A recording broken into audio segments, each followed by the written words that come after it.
Hi, and welcome. My name is Dr. Tim Casey, and I will be giving a lecture today in the Holocaust Awareness series. The lecture is entitled Hannah Arendt and the Origins of Totalitarianism. As a professor here at CMU, and I've been a professor here for 25 years at CMU, I've spent a lot of time studying political philosophy. It's really the area that I consider my bread and butter, as it were, in my classes.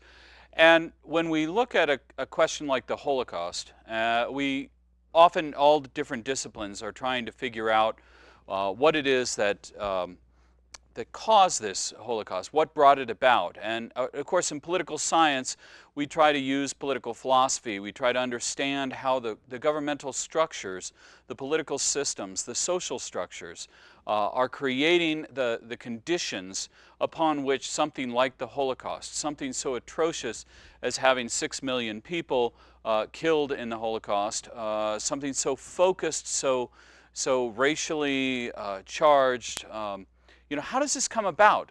Especially out of a country, Germany was a democracy. Germany, had an elected government, the Weimar Republic. They were obviously struggling economically and that sort of thing. But there's got to be something more to it. And so out of this questioning period, trying to make sense of the Holocaust, if one can make sense of the Holocaust, we find a voice arising out of that midst, and that voice is Hannah Arendt. Hannah Arendt was a political philosopher. She was born in Germany, a Jew in 1906. She was born in Hanover, Germany, and Hannah Arendt fled Germany in the 1930s, in 33 actually, ultimately ending up in the United States, and spent the rest of her career teaching at universities such as Princeton, Berkeley, Chicago. Perhaps you've heard of some of these. They're the North, South, and West, and also the New School in New York, where she finally ended up. She was author of numerous books as well. The one we'll spend most of our time talking about tonight is her very famous book looking at the origins of totalitarianism in 1951, but she also wrote a book called The Human Condition in 1958, and in 1963 she was covering the trial of Adolf Eichmann, a very noted Nazi, his trial in Jerusalem, and she wrote a book about that called Eichmann in Jerusalem, The Banality of Evil. And all of these are really important studies in their own right. But I want to look at the origins of totalitarianism, particularly as it may be instructive for the conditions that we have today, the conditions of totalitarianism that may or may not be existing in our society today. So let's begin by talking a little bit about this book, The Origins of Totalitarianism. Really, what Arendt claims in this book is that it is a study of the rise of a brand new political movement, a movement that would not have even been possible before the 20th century, and that is in fact characteristic of the 20th century that gave birth to it. And I will argue later in the conversation that I think if we apply Arendt's ideas to today, we'd argue that it's even more possible today than it was even in the mid-20th century. She's interested in the conditions, not necessarily the causes of totalitarianism, but the conditions that make it possible. Arendt was captivated by the same question that we're left with. How is it possible in a place like Germany? But it wasn't just Germany that she was interested in, and this is, I think, one of the most interesting aspects of her work, is that this origin of totalitarianism is a case study of both Nazi Germany and Stalinist Russia, the left and the right, because her argument is that totalitarianism is not characteristic only of a right-wing ideology or only of a left-wing ideology. In fact, it is a characteristic of ideology as a whole and the way in which it's applied to certain conditions within society. So what we're going to try to do tonight is talk about that. Now, I would be remiss on talking about this book to not point out that the whole first couple of sections of this book is setting a preface to her discussion of totalitarianism directly. And that is, she does a wonderful job of talking about race, and particularly anti-Semitism. It's arguably one of the most in-depth studies of anti-Semitism in Europe since the 19th century. Still a hallmark classic for helping us understand the anti-Jewish question. But the argument about the Holocaust is that it is not just Jews who died in the Holocaust, although they're by far the largest number of people that died, 6 million. But there were many other people that died in the Holocaust, right? These are people who are supporters, people who might have had a different sexual orientation, might have had a different intellectual orientation, might have had communists themselves, Ukrainians, different racial groups, and so forth. And so we have to understand how the system built beyond simply anti-Semitism. Not to dismiss anti-Semitism by any means, but to help understand that in a larger context. And that's particularly true also if we remember that this isn't just about the Nazis, this is also about Stalinist Russia, in which the Jews were also persecuted in Stalinist Russia. There is also anti-Semitism in Stalinist Russia, and that is a significant contributor to the number of people that died in Russia independent of the war. But once again, it's not the complete story. So let's get into how does this come about?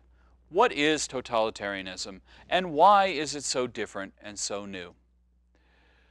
The thing about totalitarianism is that, as the name implies, it is total domination.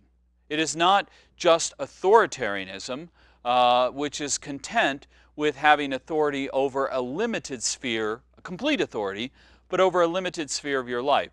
The political sphere, the public space, this area where we get together and talk about things. But instead, this is a total control, right? The distinction between public and private seem to have just evaporated. So for totalitarianism, it's not enough for them to just see how you behave when you're around other people. It's getting you to behave the way they'd like you to behave when you're not around other people. They need to get into your mind. They need to get into that private space. They need to sort of break open those barriers where we say, hey, this is just my group of friends. This is just my family members. This is just me thinking myself. Totalitarianism requires complete and utter obedience. And in order to achieve that, there's a variety of mechanisms that they use. Probably the most important mechanism is the mass movement. And Arendt makes the argument in her book that mass movements are a phenomenon of the 20th century. This is one of the reasons that she argues totalitarianism could not have happened before this time, because we had not had the ability to create mass movements. One of the things that gives us that ability is technology. Technology allows that control to be total because technology goes beyond what you would have in a public sphere, beyond a talk like this, beyond a political speech that you might hear in a courtyard or something like that, or in a stadium setting or whatever. Technology allows it to penetrate deeper into your homes, into your lives. And this was true when the technologies she's talking about are just mass communication, like the television in its very nascent stage, and the radio, more importantly, ways of communicating. Can you imagine what Hannah Arendt would say now about all the technologies? We willingly carry these things in our pockets so that they are totally and always with us. For most people anymore in our country, this is the last thing when we go to bed. Of course, we tell ourselves it's very practical. We're setting the alarm clock, so that's why we're touching it last. And then as soon as the alarm goes off, we pick it up and immediately need to find out what had gone on in our world. So we are willingly being accomplices. And so it's technology and mass movements. These are two of the most important things. Finally, the globalization, the globalized focus on power. This is something that animated both Stalin and Hitler, and indeed arguably animates any would-be totalitarian into the future. But we don't really have a sense of globalization until the 20th century.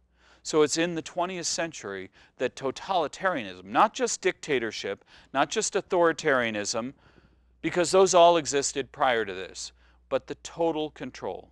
And that's the dangerous part of it for Arendt. How do they do this? They do it through a series of mechanisms. I'm going to go into more depth in each one of these, but I want to introduce them now in this part of the talk.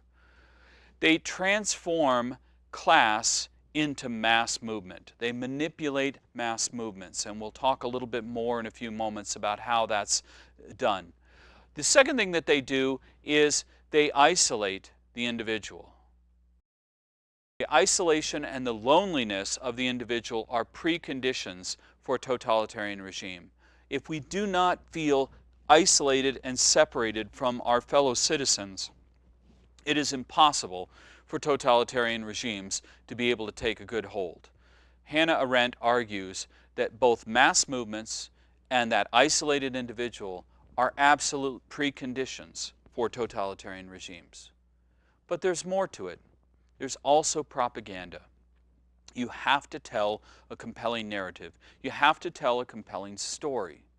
It's a propaganda, and it's a distrust of alternative sources of information. And this is the difference, right? Everybody has propaganda. Actually, I always tell my classes, you know what propaganda is? Something somebody else does, right? You never meet anybody that says, I do propaganda for myself. It's always what somebody else does, right? But propaganda is about controlling a story. And in order to be effective at controlling the story, you not only have to tell a good and compelling story, you have to make sure that no other story seems more believable. And the way in which you do that is you have to use your propaganda not only to tell your story, but at the same time denigrate and dismiss and discount any alternative sources of information. And that's really critical. And I think we're seeing that in some of our world today. We'll talk about that. Maybe we'll even have time with the questions and answers to talk a little bit more about that. Terrorism also becomes an important tool according to Arendt, but it is state terrorism. And in this case, she's very particular about terrorism. We're not talking about the sort of jihadist blowing up a building, that sort of thing. I mean, there are elements that are the same there. But for Arendt, what she's talking about when she mentions terrorism is about the random attack. Because the random attack makes people feel vulnerable and afraid all the time. So the state, who systematically attacks people, is not nearly as effective as the state who seems to attack people without any clear understanding as to why. Our human mind, the human condition, Hannah Arendt suggests, is one in which we desperately seek rational understanding. We're constantly trying to make sense of the actions that take place, especially actions from something like the state, right? Because it's the government. Surely they have reason, rhyme, whatever to their purpose. But Hannah Arendt argues that in a totalitarian system, that edginess, that unpredictability of the state is precisely the tool the state needs to make everybody think they could be next, right? What happened after 9/11, what was so effective about the terrorists in 9/11 is that we believed it could happen again. We believed, in fact, that there was no rhyme or reason to why a particular building in New York came down. It was just being an unlucky place at a time. And we're always in a place, and we're always in a time, which means we always, too, could be attacked. And that's the concern. You also want to pay attention to, and this is where the Holocaust awareness conversation comes back into play, the anti-Semitism comes back into play. And that is that one of the prime mechanisms of totalitarian governments is the demonization of other people, of other groups of people, okay? So this anti-Semitism, and she argued not only anti-Semitism, but also imperialism. The Jew as an alien to the nation. And racism was used to justify imperialism. People that were conquered in the colonies were people of a different race, people of a different color, people who seemed to be maybe somewhat less human than the people that were conquering them. And to the extent that you create racial hierarchies, she argued, you create the justification for imperialism. And imperialism allows you to extend that totalitarianism beyond your borders. And so it's both important to have anti-Semitism or some sort of racial overtones as well as this justification for imperialism. And finally, it's the attempt to end resistance from any corner of the world. That's what imperialism does, right? Tries to stop that because there's always the potential for the counter-narrative. And we're going to hear this theme over and over again for the rest of this talk as we begin to unfold and unpack what it means to be a totalitarian government. One of the main fears of the totalitarian government is that people will walk away. People will wise up and walk away. And so in order to stop that, you have to be total. You have to take away any other option, any other loyalty that they have, any other explanation that they have. It has to be total. So let's talk first about recruiting and the importance of the masses.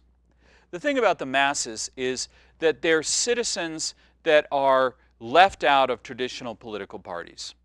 Okay, these are citizens that most parties won't pay attention to, right? Have you heard that recently? People saying, I don't belong to either political party. That creates the potential, the condition for a mass movement.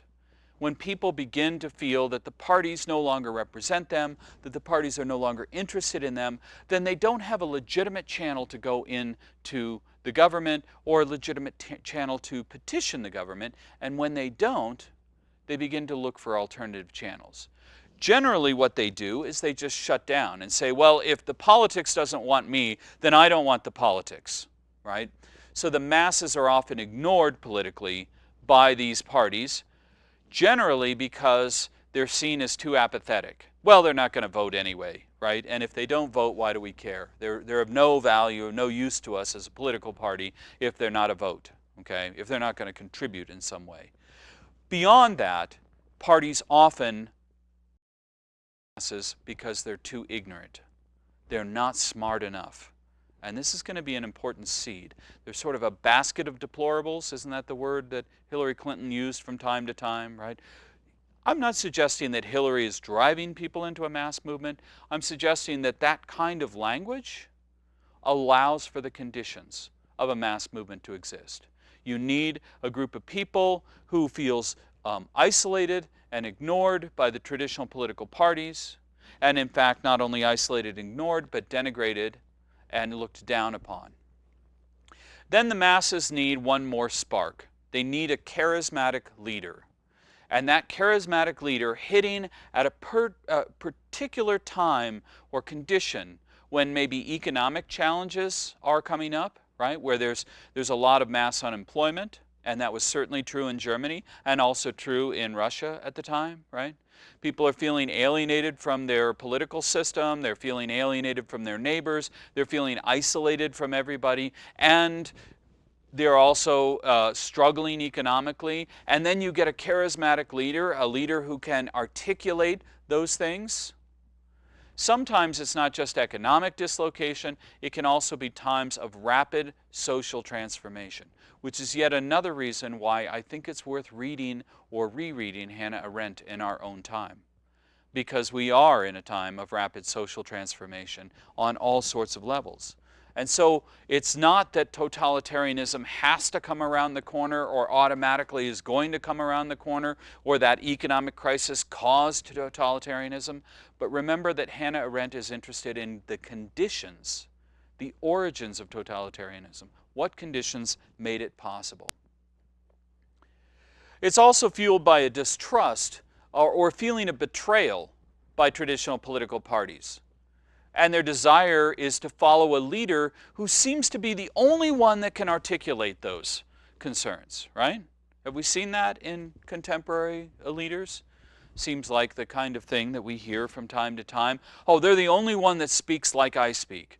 They're the only one that understands me. Well, certainly Hitler had that kind of charismatic hold on the large group of Germans who felt alienated from their political parties, who felt betrayed by those parties, perhaps, especially because of agreements that were done through the Treaty of Versailles and so forth. The political leadership had lost all credibility. And along comes Adolf Hitler, sort of seen as a man of the people, whether he was or he wasn't, right? Along comes Joseph Stalin when somehow communism under Trotsky and Lenin had sort of failed people a little bit, right? And Stalin can come and say, no, I'm a man of the people. I speak just like you. I speak very plainly. I speak my mind, that sort of thing. I articulate your concerns.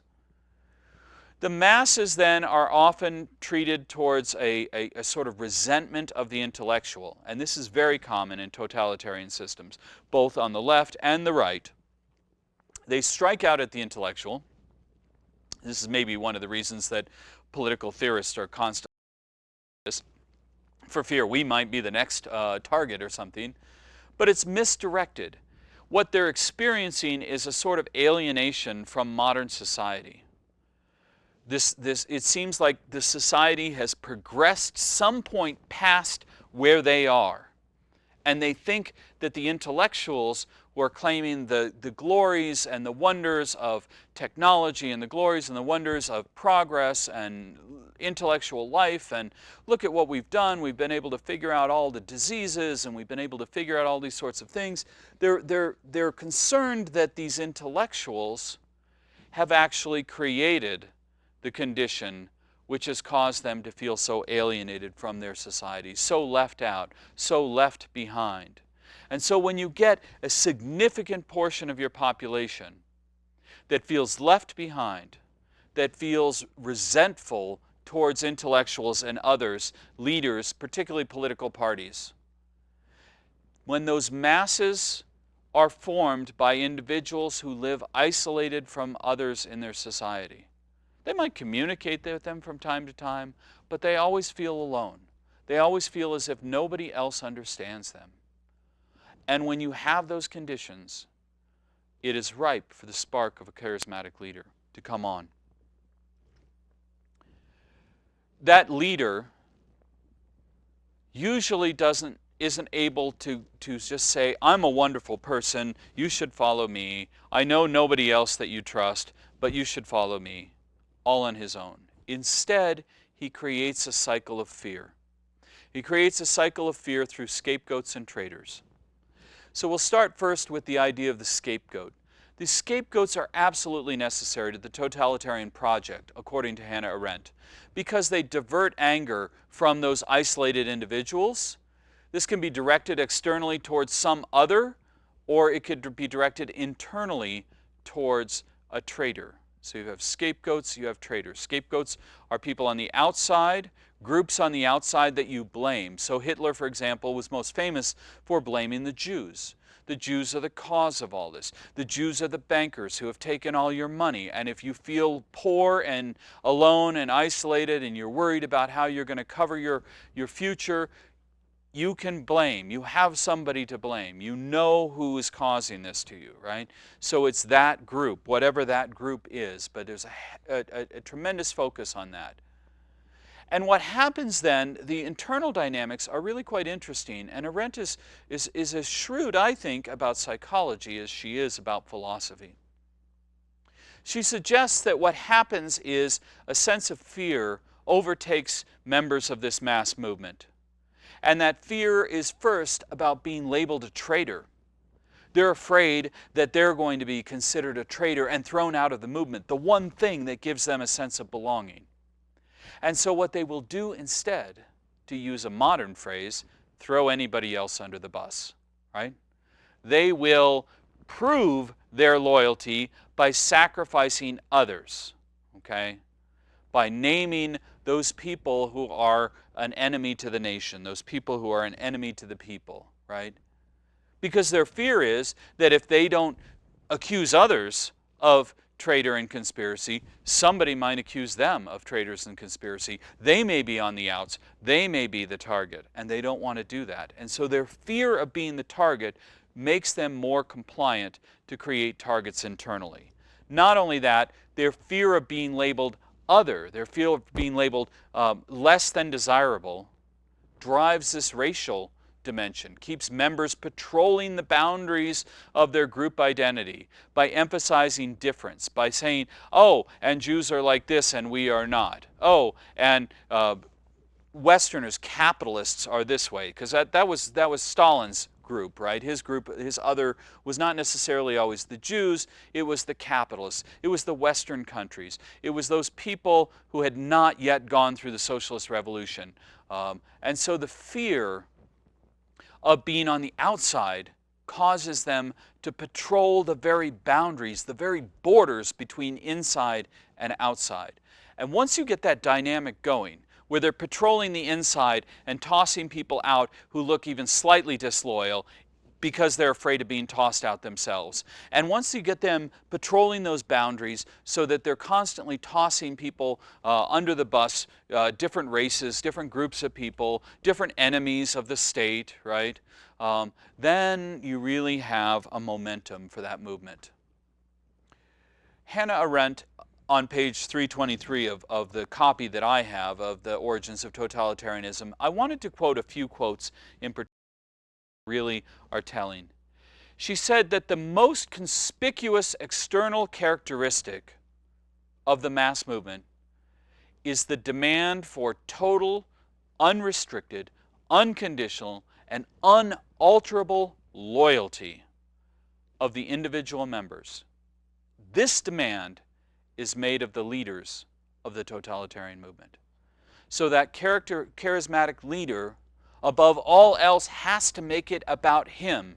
I guess it could be her as well, but I will use the gendered term him for now because we're talking about Hitler and Stalin specifically right now.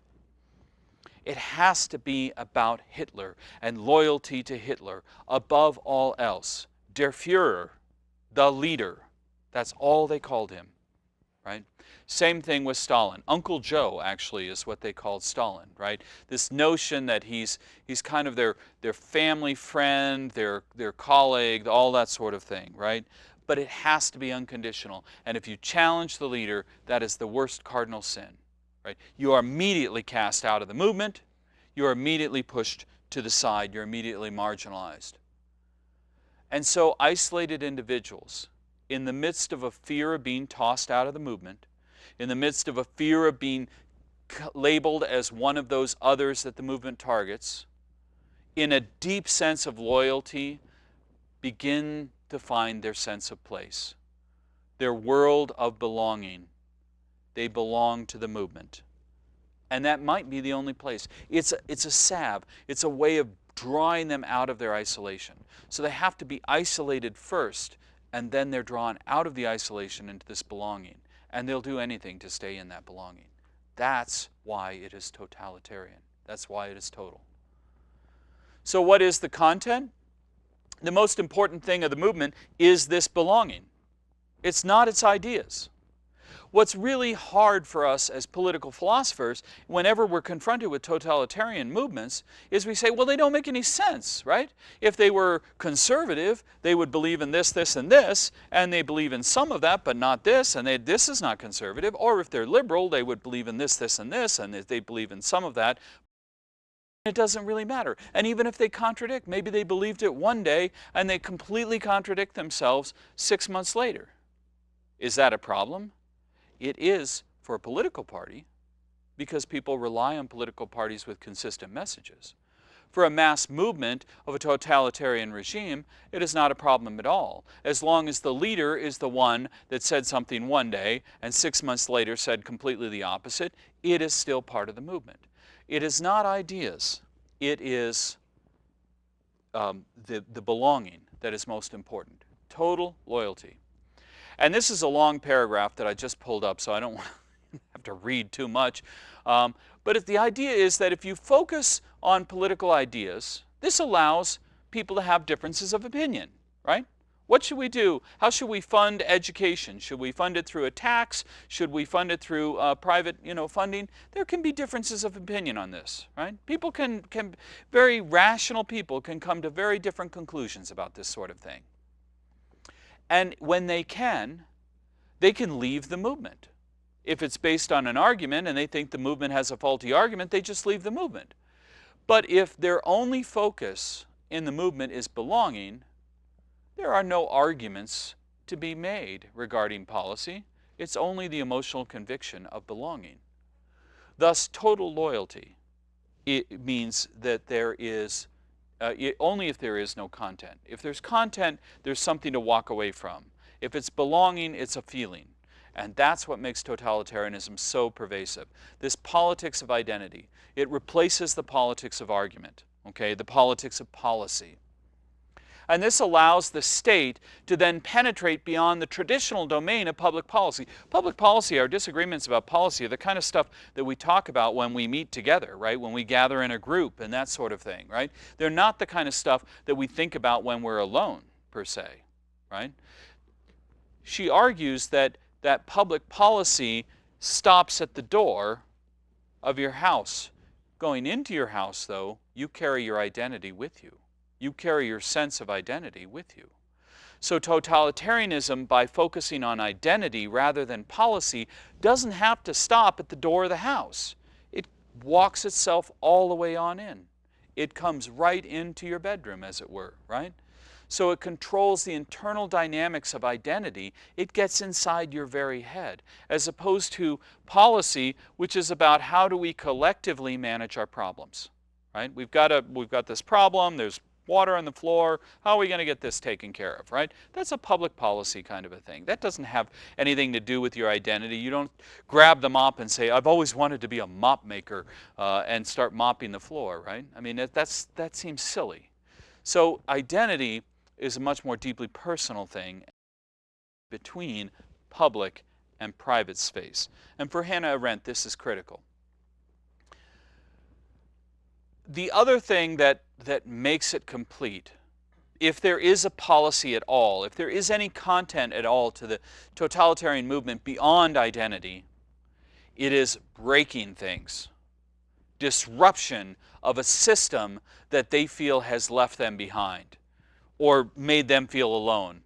It's one of the greatest attractions of the masses to the charismatic leader. And so the better the leader is at breaking things, the more unconventional that leader is, the more they like that leader.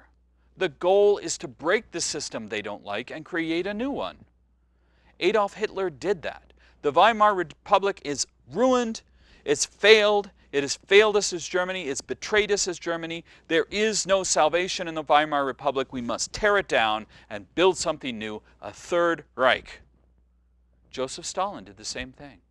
He didn't abandon communism, but he completely transformed the notion of communism. Our modern notions of communism owe much more to Joseph Stalin, I would argue, and Hannah Arendt would argue, than they owe to Karl Marx initially. I mean, Marx had a lot of the base philosophy, don't get me wrong. Marx is important for communism.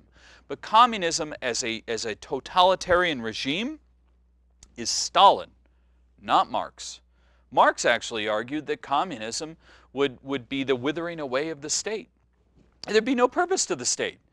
The state is there to manage the collective affair of capitalists. When you're done with capitalism, when you're done with capitalists, there's no reason for the state anymore. The state will eventually wither away. There may be a transition period where people who are used to the state still expect the state to be around, but pretty soon we'll say, there's no purpose to the state and it's gone. Right? So Joseph Stalin is breaking the state, but he's doing so by building a new state rather than letting the state wither away. Okay? And so he's considered a very uncouth character. I mean, I don't know if you know much about Joseph Stalin, but Joseph Stalin he comes from a kind of a more rural area of Russia. He was generally seen by the intellectuals like Bakunin and Trotsky, these kind of really big intellectual characters who are running the early part of the Russian Revolution. They just see Joseph Stalin as a thug. Like he's the kind of guy you need to keep around because there's some things you need to get done that you don't really want to claim get done, but you need somebody to do them. Joseph Stalin was your guy, right? But he's very uncouth. He's not sophisticated in any way. He doesn't try to be sophisticated, and that was what makes him a great charismatic this movement, because he's leading people who are not necessarily wanting to be seen as sophisticated. They in fact find the sophisticated the very problem that they're facing. So a person who is like the anti-intellectual is one of the perfect characteristics for a charismatic leader. Propaganda is very, very important as well. Let me just do a quick time check and see that we've got plenty of time. Propaganda is highly emotional in its appeal. So you have three different approaches when we look at political philosophy. We talk about ethos, pathos, and logos. Okay? And ethos is this idea of the ethics of something, right? Logos, the root word for logic, right, is the idea of the argument behind something. But pathos or pathos is the emotion to something. And so propaganda works primarily on an appeal to pathos, on an appeal to emotion. It gets your blood boiling. That's what propaganda is all about. And it's critical of facts. It offers, any facts that are offered by other sources in particular, right? So they're independent sources of information, journalists, political parties, any source that does not come from the movement, and particularly from the movement's leader, is suspect. The leader will always tell you truth. All of those others tell you fake news, lies, right?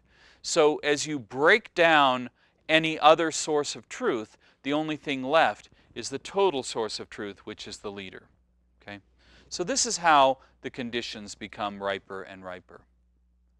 The leader uses a series of predictions about the future to guide the movement towards some objective in the future and away from others.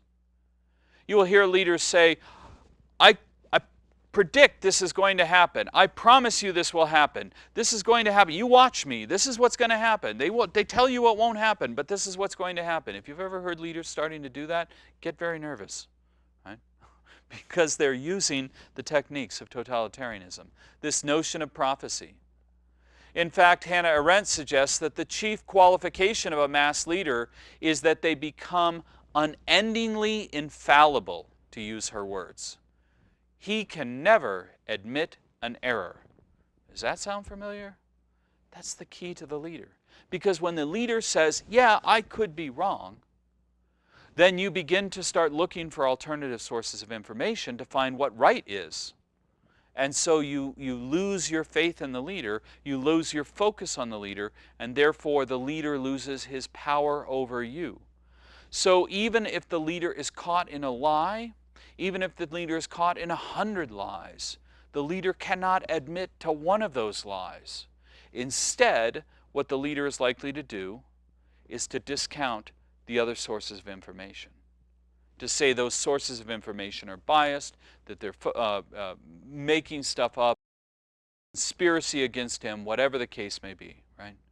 So the leader uses this sort of nobody sees the world with the leader's vision.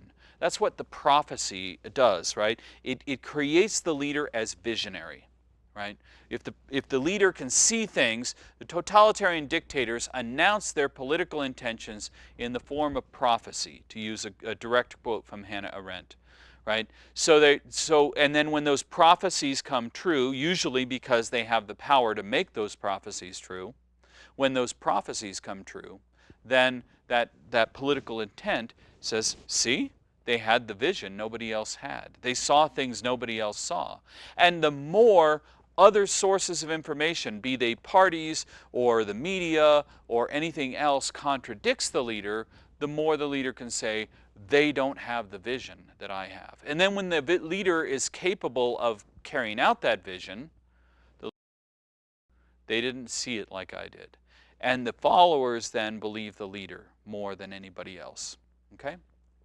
The propaganda for the masses becomes unquestionable truth, the reality upon which there can be no difference of opinion, any more than there's a difference of opinion that there are 20 chairs in this room, right? I mean, you can't say there's 20 chairs and you say, well, there's only 15. We can fix that. We'll just count the chairs and we'll know who's right, okay? That's an arithmetic type of thing. And so the idea for the mass movement is that the story from the leader, the propaganda from the leader, is that kind of thing. It's not like something that people can have an opinion on.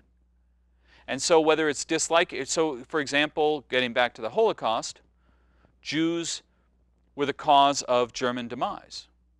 In their minds, the mass movement's mind, in the leader's mind, Hitler's mind, the Jews were the cause. That's like saying the sky's green when the sky is really blue. You can't say it's not the Jews, it's actually the French, or it's actually some other group, or it's maybe even the German government system itself. No, no, no, no, it's the Jews. We know it's the Jews. That's not even the kind of thing anybody would hold an opinion for, because it's a fact, very much like the sun will rise tomorrow. When you begin to get your movement believing those facts and discounting any contrary information, then you're pretty damn close to totalitarian control. She finally talks about this idea of a leader principle.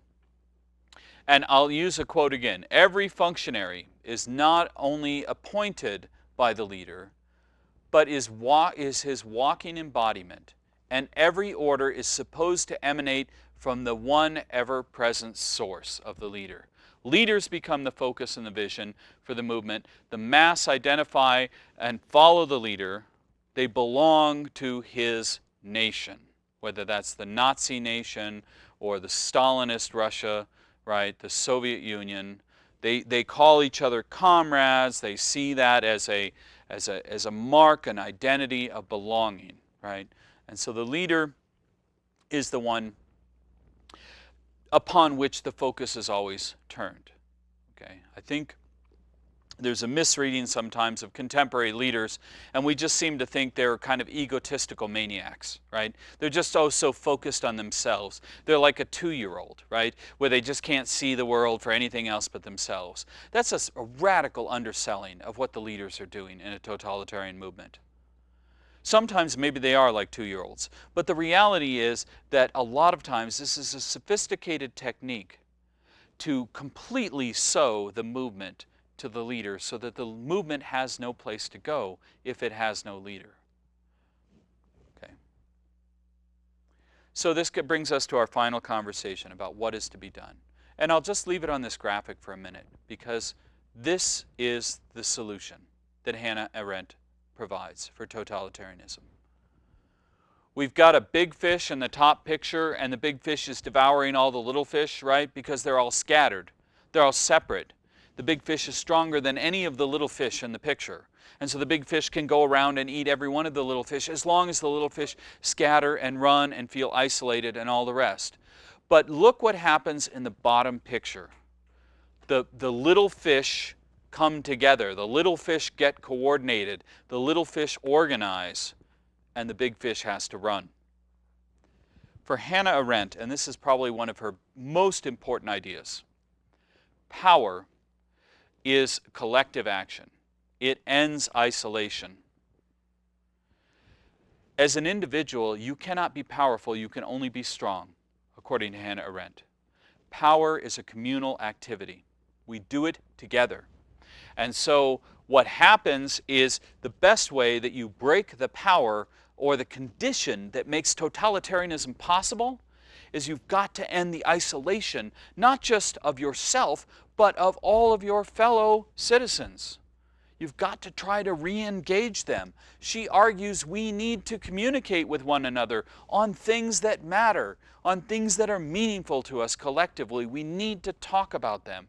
We need to have conversations all the time. You'll probably run into a lot of your friends that are like, I don't want to talk about politics. I don't like talking about politics. Everybody gets mad at politics. I don't want to do that. Especially in a very politically divisive era as we are living in right now. The last thing you want to do is talk politics. When I tell people I teach politics, they walk away. They get a little nervous. They're like, I'm not sure I want to hang out with you. But Arendt argues that's the only solution we have, is to talk about this stuff. Not just because we're political scientists and like to talk about it, but because it's the only thing that's going to keep people from feeling isolated, and isolation is the precondition that starts this whole thing. It starts the mass movement. It allows the propaganda to make sense. It allows the alienation of the other, of the traitor, of all of that stuff, the scapegoating, all of it. We need to participate in what she calls the political realm, to have opinions and to share them with people, even if it is uncomfortable, even if they're different, and in fact, especially because they're different. Because then it allows people to realize you can have differences of opinion, and you don't fall into the trap of following a leader blindly down the rabbit hole, blindly down that propaganda hole. Spontaneity is key. She argues that unpredictability undermines totalitarian actions. So do random stuff, lots of random stuff. It will help. And finally, she argues, and this is in a different condition, that the ultimate aspect of the human condition is resistance. And that what the totalitarian regime does at the end of the day is it not only dehumanizes and therefore can persecute the other, like the Jew or the capitalist or whatever group that you have on the outside, the Mexican coming over the border, whatever the case may be, right? But that it also allows that individual to feel too isolated. And so the resistance is a sign that there can be difference, and that difference breaks the hold of totalitarianism. Totalitarianism makes sense to the people caught up in a mass movement when they think there is no other way, when they spin deeper and deeper and deeper into a silo where they can't imagine and have never met anybody that thinks differently than they do. Think differently, talk differently, challenge people. We can learn lessons from the Holocaust. So, with that, I'll stop. I'll open it up. If any of you have any questions, a little question and answer, we can talk about it from here. Yeah, there you go. I was just wondering, so when you said we might be the next target, were you referring to like a chance of a totalitarian government uprise in today's society, even with like the lack of isolation within the citizens and the power that the government holds? Yeah. No, I think it's very possible. In the United, I think the conditions are still here, and I'll tell you why. I think you have stratified media, propaganda, and allows for people to say, I only listen to this one channel and not any of these other channels, right? So as people start to surf only one channel, they begin to be very suspicious of all other channels. And I think because, you suggest that we're not isolated anymore, I guess I would wonder about that. Humans are super interconnected at some levels because we've got all our social media and all that sort of stuff. You're constantly texting people, but it's your connections are a mile wide. They're about an inch deep for most of them, right? Your texts are on average probably like 22 words or less. Right? I'm not even sure, probably our mass comm people will be able to tell us exactly how long an average text is, but I can't imagine it's very long, right? So you're not really getting into a lot of depth. You're not getting into a lot of that sort of thing. And people are feeling more and more isolated. I would argue actually COVID may have made it worse, right? Because we're feeling more and more isolated. There's no places to sit in the cafes and have those conversations. I haven't had one of those sit down and have a drink and have a political conversation in quite a while that hasn't been over Zoom. I don't know about you, but when we begin to start doing that, we can connect at some level, but it's a really sort of an artificial connection, right? So isolation doesn't mean somebody's living in a silo in Kansas, Isolation means that people don't feel that they belong or connected or have anything meaningful to share other than, you go first, I'll go next at a four-way stop, right? We're isolated. We're interacting, but we're not really communicating. We're not really sharing ideas. It's just taking turns in a four-way stop. Standing 6 feet from somebody in a queue waiting to pick up your takeout food so you can go and sit and eat alone and then watch your social media, right? Watch your videos, watch your Netflix. I'm not saying those are all bad things. I'm saying that those are the kinds of things that can lead us to feel very isolated, even if it seems like we're connected, because we're constantly interacting with other people. We don't feel like we connect to those people. So yeah, I think that's very true, and I think the technology has allowed it to get deeper. As I mentioned at the very beginning, it's the last thing you look at before you go to bed. It's the first thing you look at when you get up in the morning. If I were trying to take control of you, I would simply need to make sure that you're using this for the channel I'd like you to look at. Follow me, right? Be my follower on Twitter. Be my follower on Facebook, right? Or be my friend, I guess. Facebook's nice. They call you friends instead of followers, so that's so much better, right? The reality, though, is that we have followers on YouTube channels. We have all that sort of stuff, right? We live vicariously through other people. We're not really living our own lives. We're going, oh, if only I was like this YouTube family. They're traveling all over the world. I love that kind of thing, right? So that's the challenge, is that we create that. I think also if people are feeling betrayed, that's pretty important too, right? So ways of trying to get people, trying to listen to people, right? There's a lot of arguments that our politicians fly from coast to coast and they don't spend any time in the heartland, right? And so there were some politicians in this last election cycle that tried to spend a lot more time in the heartland listening to folks, right? And getting people out. That was harder to do in COVID. I think COVID put us closer conditionally. It's not going to cause totalitarianism, but it sets up that condition of isolation, which is so critical. So propaganda could be there, technology's there, right? Globalization is there. All of these conditions still exist. So yeah, I think we could. And a strong government isn't going to stop totalitarianism, because all you have to do is take over the strong government, and then you have the mechanism to totalitarianism, that random terror we were talking about. Any other questions that you have? Okay, I don't see a lot of questions. Well, I want to thank you all for joining us for this talk on Holocaust Awareness Week. Thank you for my audience, as well as those of you at home, and those of you who will be watching this at some point into the future. Please join us for other Holocaust awareness presentations, and remember to stay engaged. Remember to get involved, be spontaneous, be unpredictable, but be engaged. Thank you.